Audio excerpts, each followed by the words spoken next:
It is National Hazing Prevention Week, and Zeta Phi Beta Sorority Incorporated, and we are proud to participate in this important initiative to emphasize the importance of anti-pledging and anti-hazing.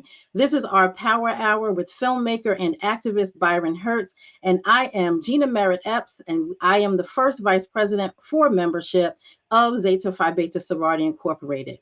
It is our hope that our founders are proud of us tonight as we take this very proud, public, and bold stance against pledging and hazing. And at this time, it is my honor to turn the floor over to our international president, Dr. Stacy N.C. Grant, to bring greetings on behalf of our amazing organization. Madam Grant, the floor is yours. Thank you so much to our International First Vice President, Gina Merrit-Epps, Esquire, for organizing this with our entire membership team focused on the prevention of hazing, which leads to sometimes death. And this is a critical stance that we are taking in National Hazing Prevention Week to honor the vision of our 5 founders who were trailblazers, who understood what it meant to add value to the community when they set out a path to be able to create this sisterhood founded on the principles of scholarship, service, sisterhood, and finer womanhood. So finer women don't haze. I'm excited about our partnership that we have with Mr. Byron Hurt for this opportunity to use this film as a teaching and training device that we can just talk about the real opportunity to grow past the pain and the trauma that hazing has caused many across this country. Our organizations are too important. The work we do is necessary now more than ever. So we can't get distracted by engaging in activities that don't promote the qualities of who we are as members of the Divine Nine and as members of Zeta Phi Beta Sorority Incorporated. So I want to thank the Finer Women Don't Haze team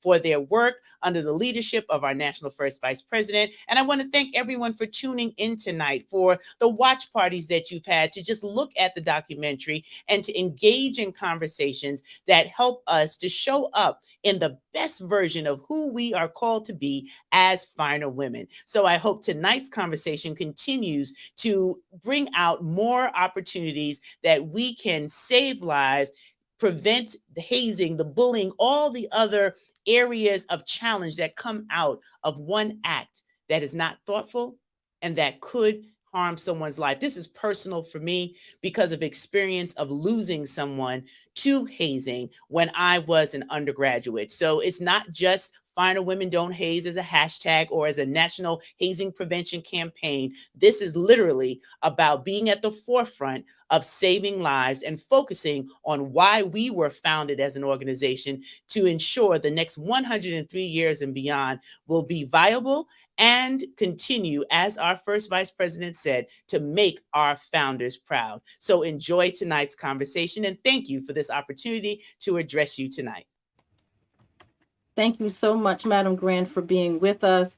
And as our international president has indicated, this is a team, Finer Women Don't Haze, at the international level. It is our intention to be the thought leaders when it comes to anti-pledging and anti-hazing. So I would like to take this opportunity to thank the directors of the Finer Women Don't Haze Committee, Jan Bishop and Cheryl Henderson, and to acknowledge the team members, Andrea James, Bria Joseph, Brittany Harris Nelson, Cammie McLean, Darcel Norwood Baugh, Jerica Watson, Kimberly Eaton, Melissa Williams, Renee Wilson, Dr. Rhonda Harrison, and Verdetta Turner.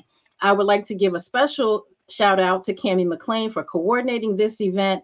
Also to our regional and state Finer Women Don't Haze coordinators. Like Madam Grant indicated, thank you for all of the watch parties. We'll share more information because there is still time to access the documentary. Again, we are committed to anti-pledging and anti-hazing through our Finer Women Don't Haze initiative. It is my honor to introduce our speaker tonight, Byron Hurt, who is a filmmaker and fellow Greek. And this is what he says about himself. Who am I? Am I a filmmaker, a writer, a speaker, or an activist? Well, I consider myself to be all of those things. Mostly, I am a humanitarian who cares about the voiceless and the oppressed. Byron, my sorors are so impressed by your documentary. They said that it should be required viewing, and you did, in fact, give us a fascinating look at identity, belonging, groupthink, control, power, dominance, bystander intervention, race and gender, and violence. And we are blessed to have you. And thank you so much for agreeing to this town hall. My hope is that through this conversation, we can increase awareness. And so I'll start with this first question. In May, we had the opportunity to do a first things first session about hazing, and it was moderated or participated in by the international first vice presidents of the D9 sororities. And we were able to agree that hazing is punishment, harassment, humiliation, or painful aspects of initiation, and any action taken or situation created that contributes to a risk of potential physical injury, mental harm, or degradation. So tell us what you think about that definition, and what was your impetus behind the hazing documentary?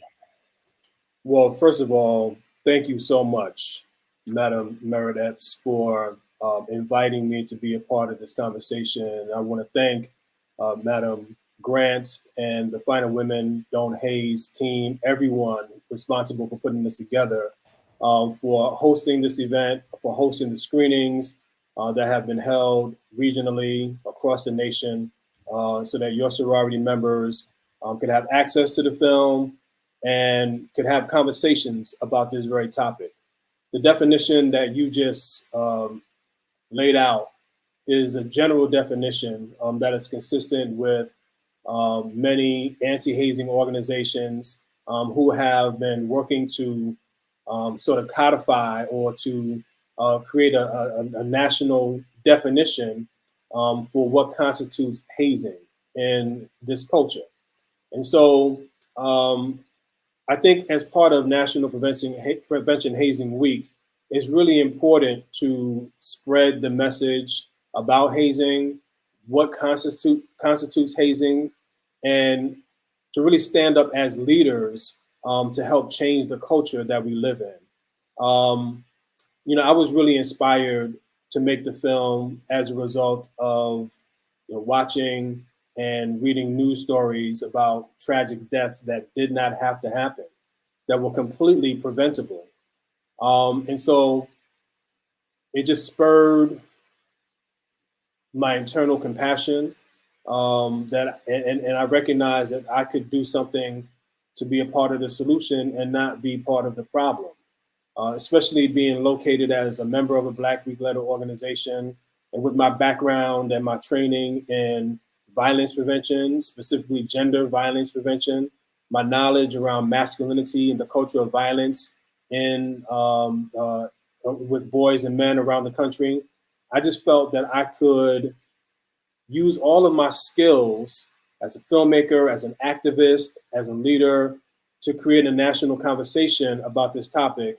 And it really warms my heart. It really and truly warms my heart. I'm so humbled by Zeta Phi Beta and your efforts to create awareness within your organization to stand up as leaders using the film as a tool to get your membership talking. I can't thank you enough. I can't express how humbled I am by it, how valued I feel by your support, and how the work that you're doing helps to amplify the voices of young people who have died or have been scarred emotionally and psychologically by this issue. We are honored again to have you, and we really, in terms of the leadership of this organization, really wanted to take some next steps as to what do we do about this problem. And so we really wanted to use experts, and we have used other people, but we really review you and regard you as an expert in this area to help us solve this problem. And so we know that we're not going to solve it tonight, and we may not solve it tomorrow, but I think that we are well on our way as being the thought leaders to moving this forward.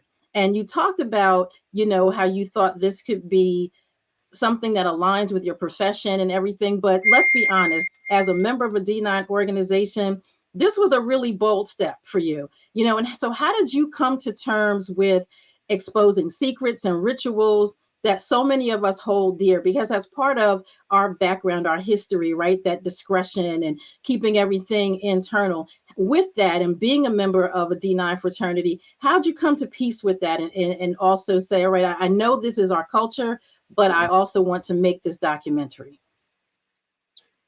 Well, it took a long time for me to make the decision to move forward with the documentary because I knew that there was going to be a lot of backlash to someone like myself, a member of Omega Psi Phi Fraternity Incorporated, addressing this issue in the way that I wanted to address it in the documentary film. But just like you said, that your organization acts as leaders and not followers. I've been trained on how to lead when it comes to violence prevention and when it comes to bystander intervention.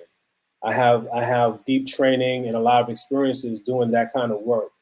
And so all I did really was fortify myself personally and mentally and spiritually, um, to prepare myself for what may come as a result of making the film. But I felt like it would be intellectually dishonest for me to make a film about hazing culture and not include my personal connection to the topic. And I also knew and understood, excuse me, that part of the reason that hazing continues is the silence that surrounds it. And by me sharing my story and the story of other people, I hoped and I believe that we achieved it on some level, that by sharing my own personal story and sharing the deeply emotional and powerful stories of those that we featured in the film, that it would create space for other people to open up and share their stories and sort of break that barrier, that code of silence, where people are afraid to speak out about it. And I know that that was one of the outcomes of the film being released and put out into the world, because once the film was released, I received so many emails, text messages, phone calls, DMs from people that I knew and people who I did not know who were impacted by hazing on some level, who shared their personal stories with me. Some of those stories were very heartbreaking. I just learned tonight that, your international president, Dr. Grant, uh, knows someone personally, who died tragically as a result of hazing. Most of us have stories, especially if we are a member of a D9 organization, have stories of someone that we know who has been deeply impacted or touched by it. It's just that we don't talk about it openly and publicly. And I think that there's a fear that people have that if we talk about hazing publicly, that it's going to make us vulnerable to, outside scrutiny, potential lawsuits, and things like that. But I'm of the belief that by talking about it, you increase people's awareness, you demystify, the consequences that come along with speaking out about hazing culture publicly.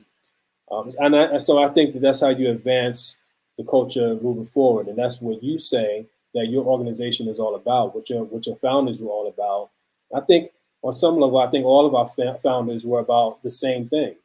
We want to attract the best and the brightest and the most committed people to our organizations. But we don't want them to be harmed. We don't want them to be killed. We don't want them to be permanently scarred with psychological damage.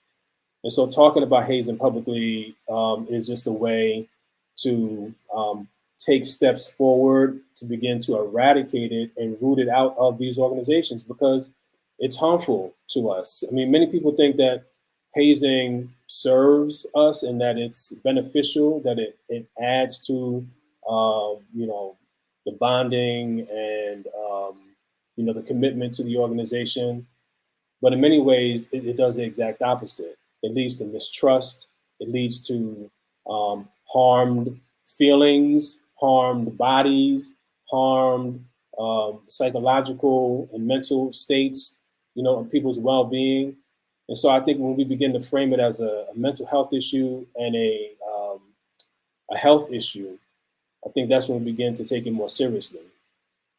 You talked about that mistrust, and there was a point in the film where you were so vulnerable with one of the brothers that came in after you, and you Yeah. actually apologized to him. I thought that moment was so honest and bold and courageous for you to be able to say to him, I said I wasn't going to do these things and I didn't, and this was the last time that I ever did anything, and changed your name in Yeah. terms of our your nickname in the fraternity. That was really an amazing part of the film, and I did appreciate that moment. Well, thank you. And you just brought up what I tried to the point that I tried to make earlier about leading to mistrust. I mean, here was a young brother who was also an athlete. We were both athletes within the athletic department at Northeastern University, and he trusted me, and I violated his trust in that particular way. And he shared some other stories about how that led to his general mistrust. Once he became a member, and long-standing issues that he had, afterward. And so that's what I mean when I say that hazing, whether it's physical, emotional, psychological, does have a really huge impact. The issue is that we don't really talk about it out loud, especially men. We don't talk about it out loud. The way in which we talk about it is vis-a-vis war stories, right? And we laugh about it. We bond over those moments. But what we're really bonding over is trauma, Mhm. you know. And so we Yeah. have to get underneath that, and we have to talk about it, and we have to call it out for what it is. And so hopefully the film will enable us to do that. And you talked about the founders, and one of the people that you interviewed was your fraternity brother, Rashid Ali Cromwell. And I'd Mhm. shared with you when I was a regional director, my region partnered with Harbor Institute just to start exactly what we're doing now on the international level, Right. moving these discussions. And so he talked about, and you talked about, our founders did not do this. The initial initiates of our organizations didn't even have a pledge name or, pledge clubs in the beginning. So how is it that you think we got here if we didn't start out this way? What happened? What was that turning point? Well, there's a lot of debate about what that turning point was, but I agree with you. I've gone back and I've read articles where founding members of some of our organizations um, did not advocate any sort of hazing or physical beatings at all. I've read early members who expressed dismay and concern about some of the hazing that they had begun to see in some of their later years. Some people suggest that as these processes evolved over time, that there were these new practices. I'm not going to call them rituals. I'm going to call them practices that became tradition. Some people point to the Vietnam War. We have Dr.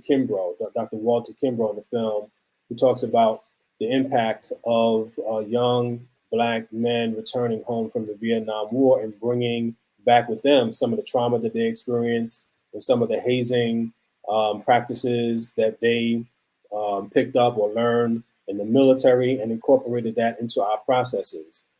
I don't know exactly when it began, but the point is that at some point there has to be some sort of intervention, and we must return to our past and know and understand and have trust that we can bring in new members to our organizations who are deeply committed, who have extremely high standards, and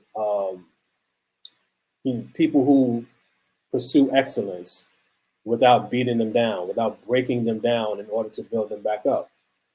Yeah. And I don't remember which journalist you interviewed, and it was a little disturbing because he said, well, you have to go through something, everything in life, you have to go through something. And that speaks to that whole thing of the sacrifice, or you have to be made. And I'm of the mindset of, there are a lot of people who were made who aren't active today. And I always talk about, you cannot like the intake process, but you have to love the organization more. So this intervention, what does that look like? What is it that we should be doing as leaders to move us back to how our organization started, with attracting quality, but not beating people or demeaning them to become members of our organizations? Well, that's an interesting point that you made, and an interesting story about people. who were made and who are not active. They're not financial. They don't contribute. They may go to parties. They may wear paraphernalia, but they're not really contributing to the organization. I agree with that statement. And I've thought a lot about that because there was once a time where I felt that way. You know, I felt like if you didn't really go through what I went through, then I'm not going to respect you. You're not credible. You're not a credible member in my eyes. But my education around masculinity and violence and the roots of violence and masculinity and the whole notion of what makes somebody a real man and what makes somebody have credible masculinity and all those different things made me sort of rethink my own values around that. And I came to the understanding that, you know, someone's ability to take a beating or to endure or withstand psychological or emotional abuse is not what makes them a good and valuable member to the organization. You know, I had a really close friend and teammate who started out in his process. We started out together in our process back in 1990, and he decided not to continue with his process, but later, you know, came through a graduate process, which was very different than mine. And I didn't really show him any love or any respect when he became a member because of that whole notion that he wasn't made right. And that really disrupted like a really important relationship and friendship in my life. And years later, I actually apologized to him for treating him in such a way because he was actually a really good member of the fraternity. He was financial, he was committed, he was active, he was everything that an Omega man was supposed to be. But because I had been indoctrinated with this idea, this notion that in order to be a good bruh, you had to go through what I went through. Um, that was that was wrong on my part, and I also apologized to him, you know, about my behavior toward him. So a lot of this for me has just been growth and evolution, and you know, just awareness on my part that I'm hoping to share with other people. Not everybody agrees with me. Not everybody agrees with the film that I made. But there are people. There are a lot of people in my fraternity and other fraternities, and in your organization and other sororities that do see the value in having these conversations.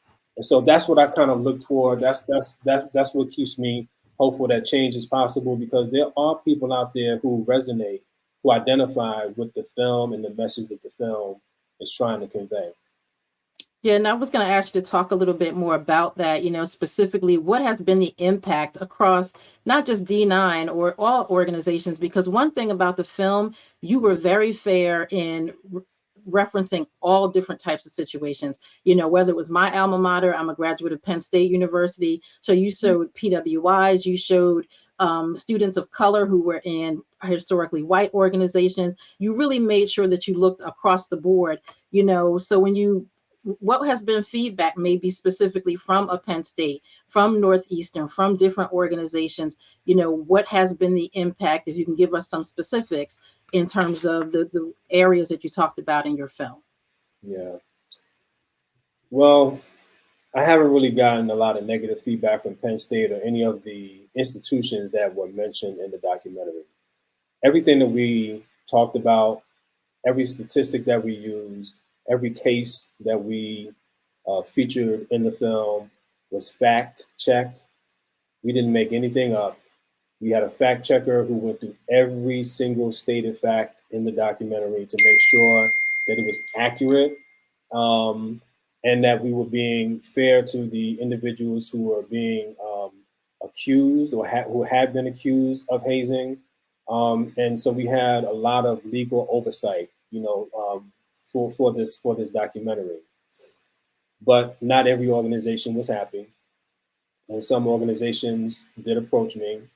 I will not go into detail, but I was approached by, you know, a couple of organizations that felt threatened by what the film was going to say before they had even seen the film.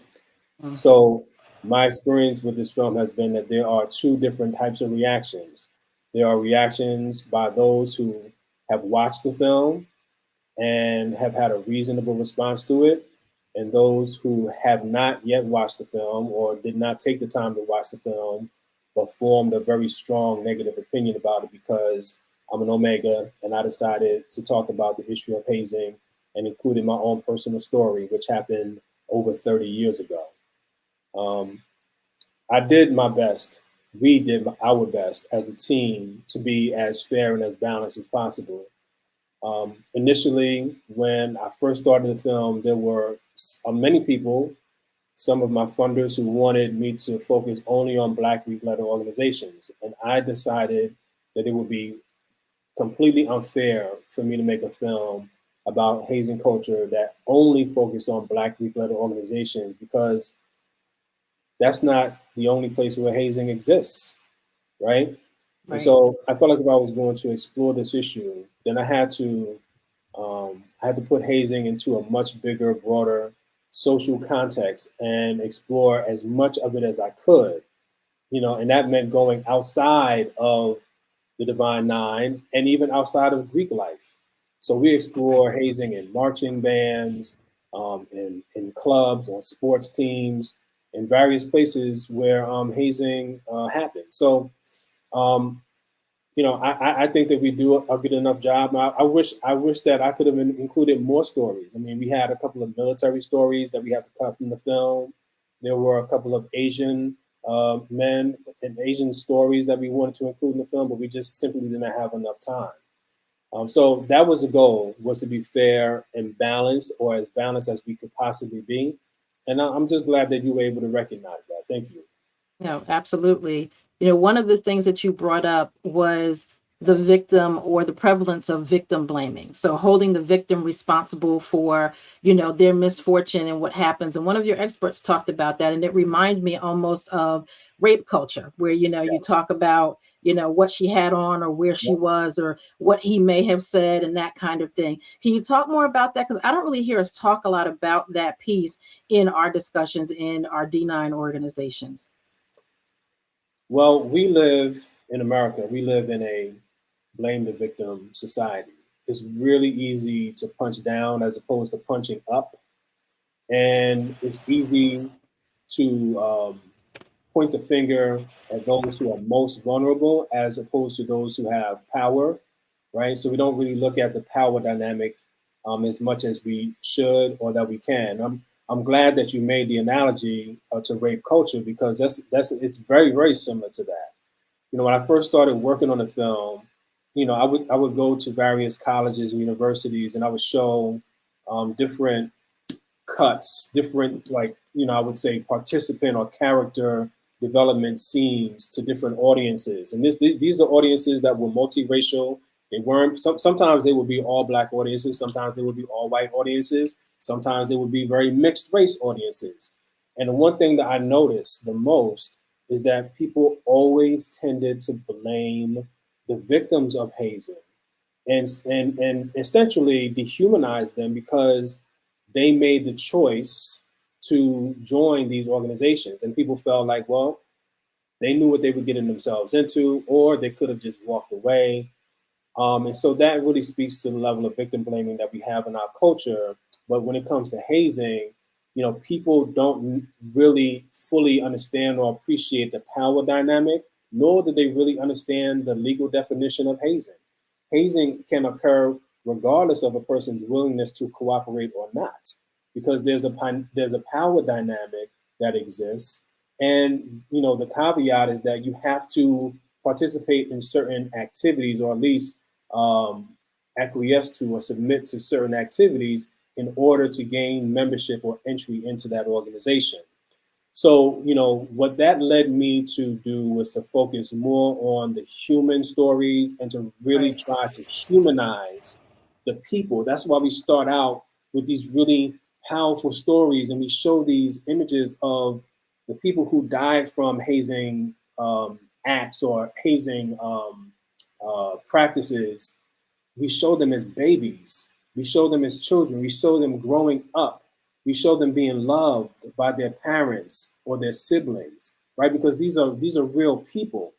And, I think that, anytime that we see a story on the news or read a headline of somebody being deeply affected by hazing, that's all it is to most people. It's just a headline.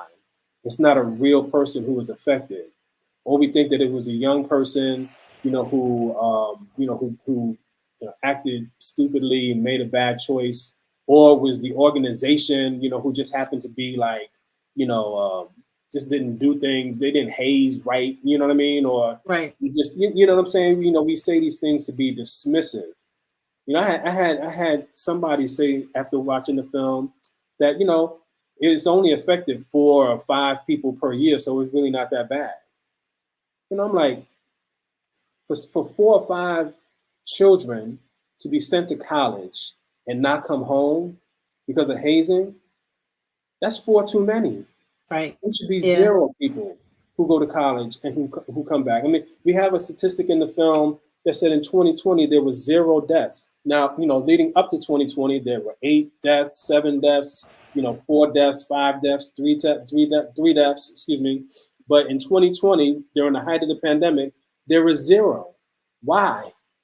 Because people weren't on college campuses because of the pandemic, and they didn't have the opportunity to haze people, right? So I believe that many of these deaths, if not all of them, are preventable, and so are the cases where people are emotionally abused or are harmed physically, where they have lifelong damages. I know have fraternity brothers who they're walking around with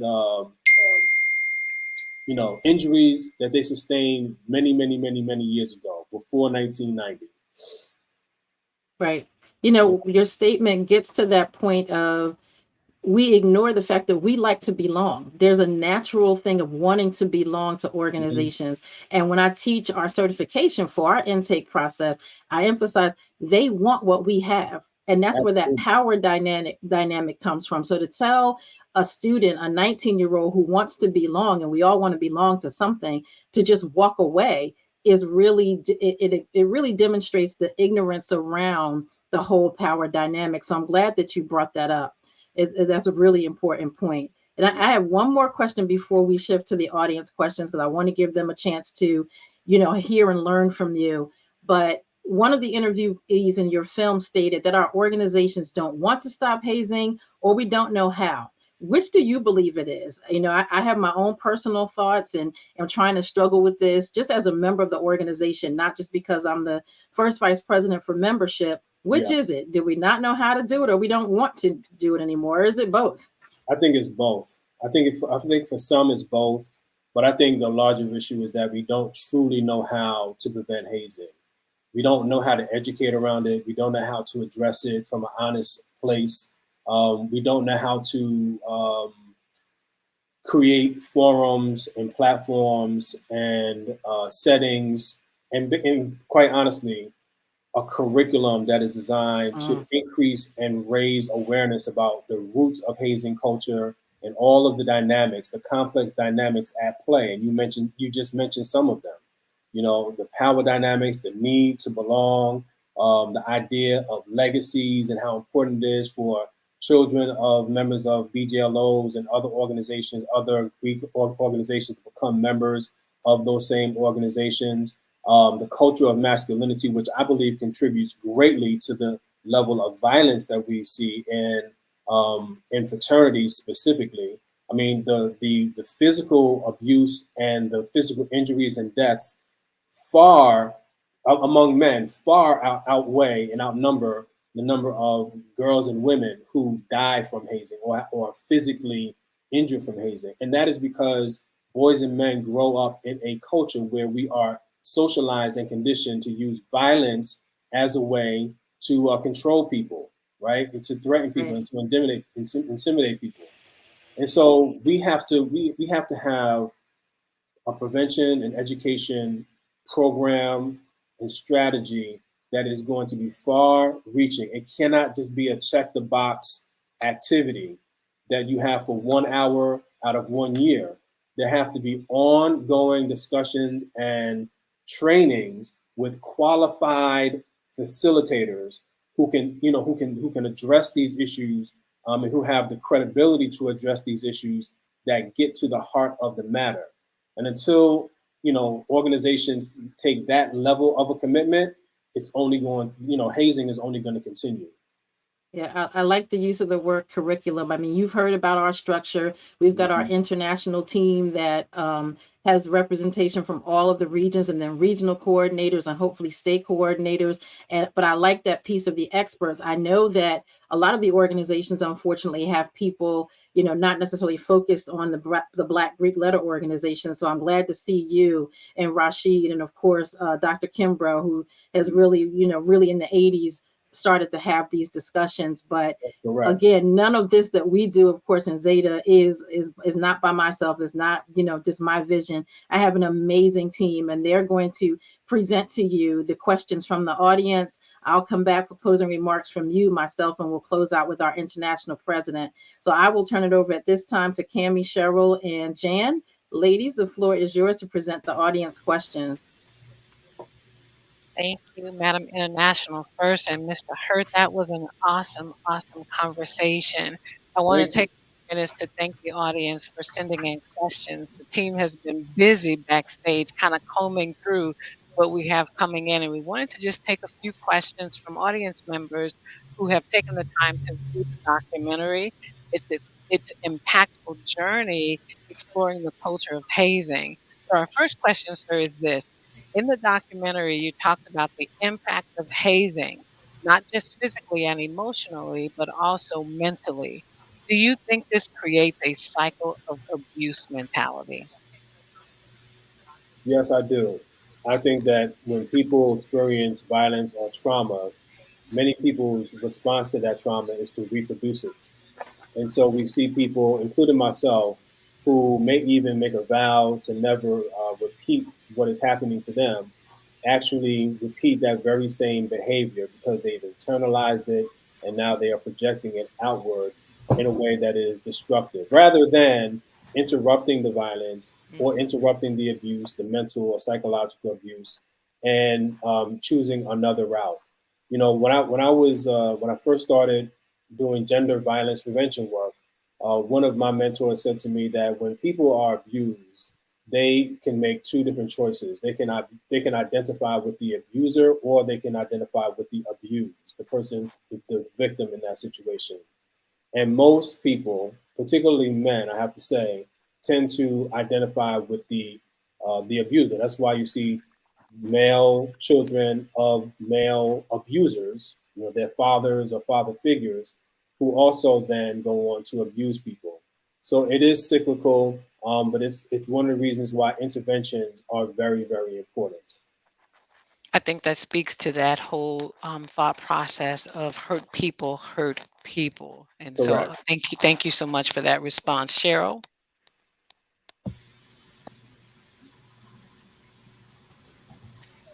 Thank you, Cammie, for turning it over. And so now that Mr. Hurt, some time has passed since the documentary has come out, it's been some time. Have you seen where the backlash has lessened for you? Well, I would say about 2 weeks, about a week and a half prior to the film being released for the national television broadcast, there was a tremendous amount of broadcast. Excuse me, there was a tremendous amount of backlash. Excuse me. Once the film came out and people had time to watch the film and have conversations about the film, some of that backlash started to diminish. And I haven't really been facing a tremendous amount of backlash at this point because, a lot of the furor has passed and, time has elapsed. But, I think it took people who wanted to and were willing to give the film a chance. And also, I have to say, there were many people who strongly encouraged people to watch the film. Don't just make a judgment before you even take the time to watch it. Watch the film and you'll see that the film is not indicting all Black Greek letter organizations or, disclosing secret rituals, from these organizations. So I want to thank many of the people who advocated for the film and told people to watch it. And as I said earlier, there are two different groups of people who have spoken about the film: those who have seen it and those who have not. And those who have seen the film, have been able to judge the film fairly. Yeah. Thank you for that, Brother Hurt. And that's why we asked our source to watch the documentary so we could have an educated conversation, right? Soar Bishop. Thank you so much, Cheryl. Brother Hurt, what would you say to someone who is afraid to come forward to report hazing? I can understand why they would be afraid. I understand the fear. I'm far removed from my process back in 1990, and it took a tremendous amount of courage for me to even make this film and disclose my own story. So I totally identify and relate to anyone who may be fearful or have anxiety around coming forward. I would say, one, that it takes a tremendous amount of courage to use your voice and to speak your truth. I think the best thing to do is to find someone who you feel you can trust, someone who you think will advocate on your behalf, someone who you believe has integrity, someone who you think will either take action or at the very, very, very least will validate your experiences and not diminish them. I think that's one of the reasons why people fail to come forward, is because whenever someone does come forward, even like someone like myself who made a film about this topic and talked about his own experiences, there were people who got shouted down and shouted out because they spoke in favor of the documentary, just spoke in favor of the documentary. People are very concerned about what other people think about them, Yes. and whether or not they are in good standing with other members of their organization or the group. So I really firmly believe that in addition to the education and awareness that we need to spread about hazing culture, I think we also need to really create space, and grant permission for people to use their voices. And that's, to be honest with you, that's one of the reasons why I did include my story, because my hope was that by me sharing my story and them seeing the other stories, that it would empower them to use their voice. So, speaking up and speaking out about things that are harmful, that are abusive, and that lead to long-term, have long-term effects, they require courage to speak out. So that's what I would say. Absolutely. Thank you so much for that. Cammie? Awesome. So, sir, I can really that what you just said resonates. The trusting environment, having an advocate for you, and you talked a little bit a few minutes ago about not an indictment on all Black Greek lettered organizations, and that's so befitting for this next question from the audience, and that is, if we can't get a handle on hazing, changing the paradigm, shifting the mindset, do you believe that the Black Greek lettered organizations will find themselves banned from campuses altogether? Well, it's a possibility. Fortunately, the problem with hazing, and especially deaths, is not as large as the problem with white Greek letter organizations. I think that they're more in peril of being banished from college campuses than are Black Greek letter organizations. I think the issues that we face are mainly about suspensions and penalties, the loss of insurance, and those sort of issues that come up. I know that there have been some efforts to eradicate Black Greek letter organizations by non-members of Black Greek letter organizations. But in terms of the institutions banning Black Greek letter organizations, I don't have any evidence that that is a real threat or a real possibility.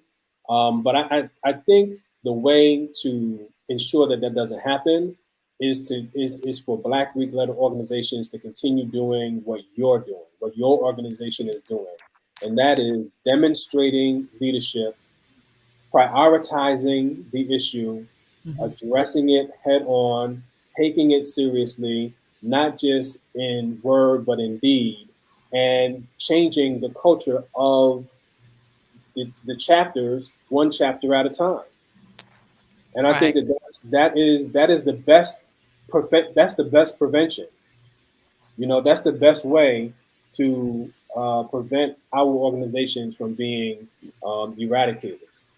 Yeah, and in the film, I think you even spoke to a few individuals that talked about not being able to sort of get rid of the hazing on the college campuses because of donors. And so I think that's absolutely prevalent. Cheryl, you have the next question? Yes, and this audience, they are sending in some good questions, and so I really appreciate them. Keep them coming. And so, Mr. Hurt, they want to know, what do you think about the amnesty programs and how they'll help increase reporting? What are your thoughts around that? Well, to be quite honest with you, I'm not really familiar with the amnesty programs that are in place. I do know that many campuses have secret hotlines or anonymous hotlines that young people can use in order to share what's going on with them. But again, there has to be a trust level that is maintained with these amnesty programs. In other words, you can't come forward with the promise that you are going to be protected, but still made vulnerable because you shared your experience. And I know that that has been the case. I mean, I know a young white man who used a anonymous hotline to share what was going on, and then that information was used against him. It was disclosed that he was somebody who quote unquote snitched, and it became a much larger problem for him. I know of another young man who confided in a college professor about his hazing experiences. In fact, that he was being hazed consistently on a daily basis. His professor did the right thing and reported it to her superiors at the university, and she was not protected, nor was he protected. In fact, the organization sort of circled the wagons and did not protect the young man. They did not look out for his best interest. So there has to be a high level of trust. I don't know how we get to that place. I think it's important for these programs and these reporting, sort of hotlines and programs should be available, but they have to be fortified by people who have the best interest in mind of the young people. Yeah. Yeah, like we say in my profession, you need to come forward with good intentions, right? All good intentions, and trust that the process that you'll be protected. I know Zeta has a reporting mechanism to protect our source. So Is that what is it called the amnesty program? it's not the amnesty program, but it's a way that SOARs, we definitely want them to come forward and speak up in that process. Okay. Yeah. All right, SOAR Bishop. Brother Hurt, this question's come through several different ways, but death and physical harm, mental trauma, they're all the ultimate price a person pays just to try to fit in and belong in the world of Greekdom as we know it.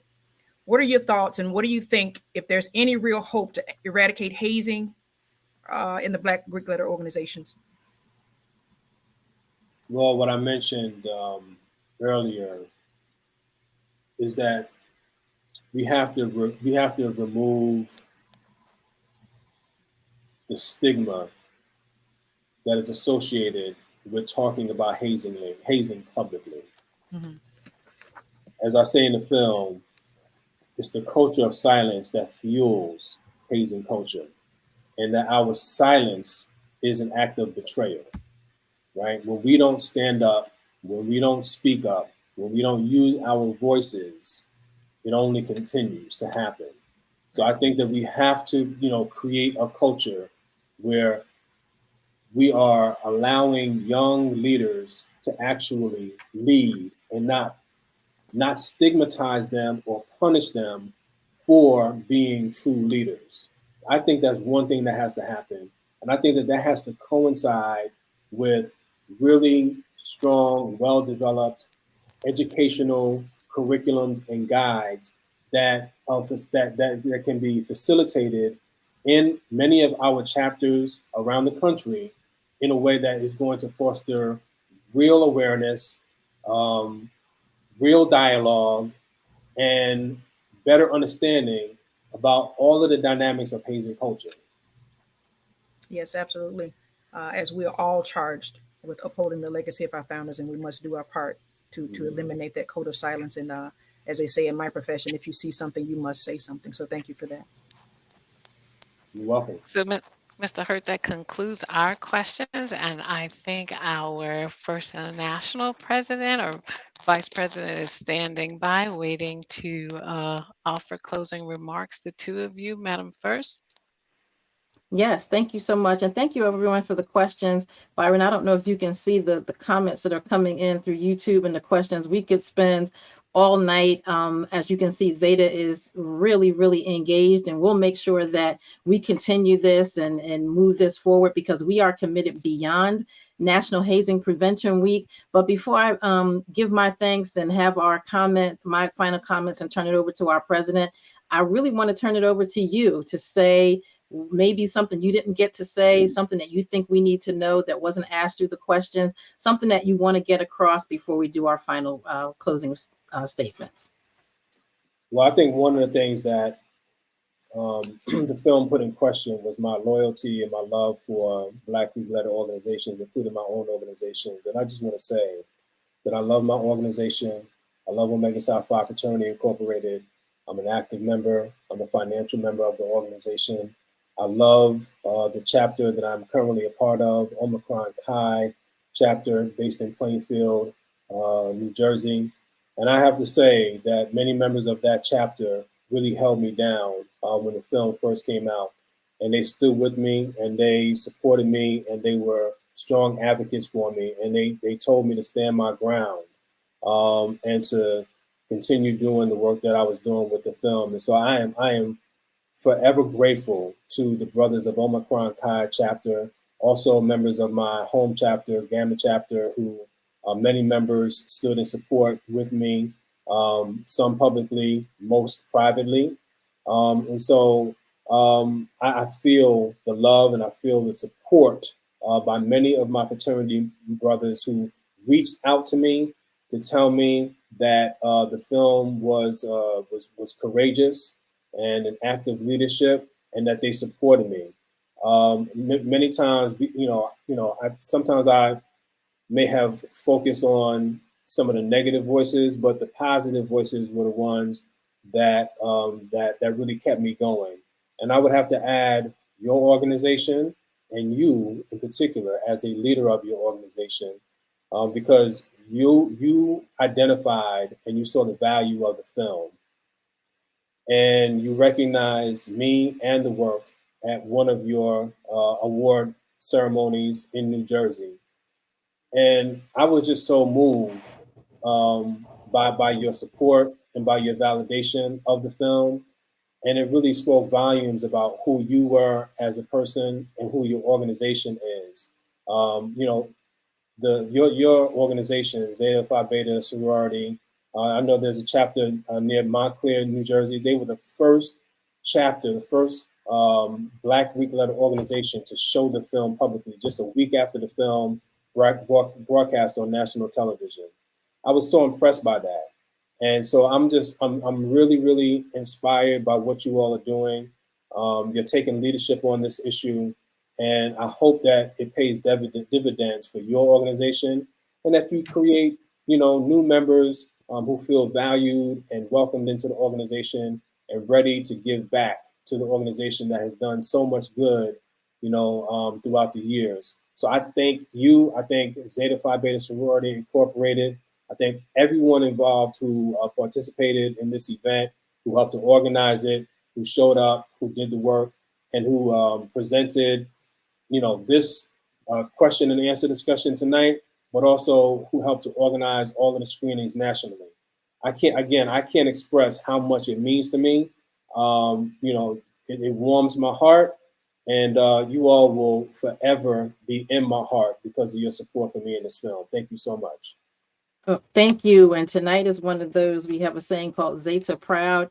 I am so proud of my sorority that I've been a member of since I was 19 years old. I am so proud of the Finer Women Don't Haze initiative that started under our international president, Mary Bro Wright, and her first vice president, Scarlett Black.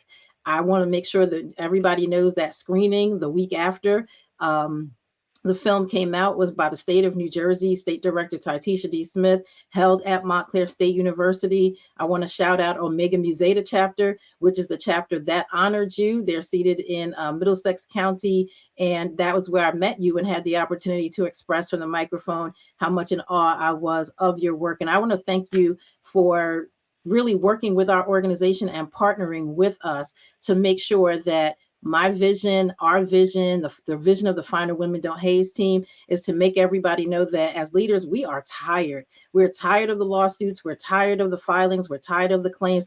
This has got to stop. And this is just the beginning. As you know, we do this all year long, not just at National Hazing Prevention Week time period.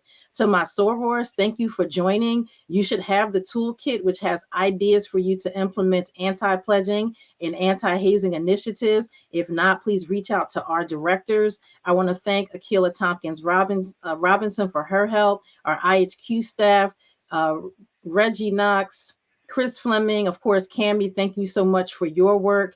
The regional directors, everyone for making sure that you have the screenings. And we will get information to you for the remaining time that we have access to this important film. I will talk to Mr. Hurt about all the emails and text messages I got about, Gina, this needs to be required, mandatory as part of our course of study or MIP or whatever it is, the form that it's going to take. I heard you, sorors, and will definitely be following up, as I always do when you have an issue or you want something to be heard. So thank you again so much. And so close us out, I will turn it over to our international president, Dr. Stacey N.C. Grant. Madam Grant, the floor is yours. Thank you so much, Madam First Vice President Gina Merrit-Epps, Esquire. Another historic day for Zeta. Mr. Byron Hurt, thank you. I truly am Zeta proud. Like, this is who we are at the core, to be courageous enough to have the conversations that matter. And to the entire Final Women Don't Haze team, you did an extraordinary job tonight, and all the members of our organization who supported our first vice president just acknowledged all of those who've been working behind the scenes to make sure that all of these screenings were happening and the conversations. And tonight, for all of our members who showed up to be here and a part of this broadcast, as well as many of the Divine Nine who I see have been commenting and appreciating this conversation. This program, as you said, Mr. Hurt, is not an indictment, but rather I see it as an invitation for our organizations to always be the best representation of who we were called to be by our founders, and focus on the value that we have been adding to communities all over this globe for over a century. This conversation, I pray, is an intervention that saves lives, for us to really be sensitive to the effects of hazing, and that we go beyond just the hashtag and the National Hazing Prevention Week material that all of our organizations are sharing, but listen to the heart of the film and your courageous spirit in being able to create this platform so that nobody else has to suffer. At the end of the day, that was not the vision of Zeta founders or any of the Divine Nine founders. Their vision was that we make communities better because we exist, that we amplify the power of sisterhood and brotherhood, that we focus on the scholarship that lends itself to the undergirding of the service that we give, and we leave our mark on the world and making it better than how we found it.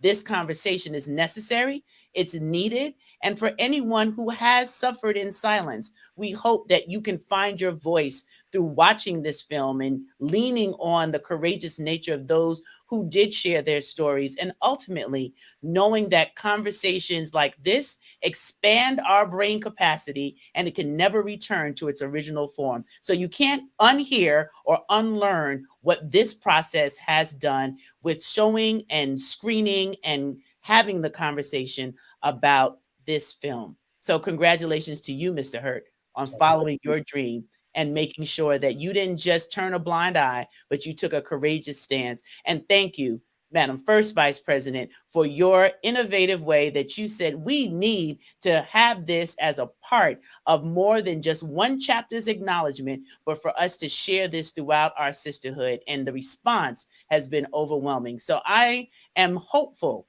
that we will have yet again another chance to have a conversation about the success of this particular moment, and that your film is required watching for not only members of Zeta Phi Beta Sorority Incorporated, but the entire D9, so that we can always be the best version of who we have been called to be. So thank you again, everyone, for joining. Have a wonderful and safe night, and know that finer women don't haze.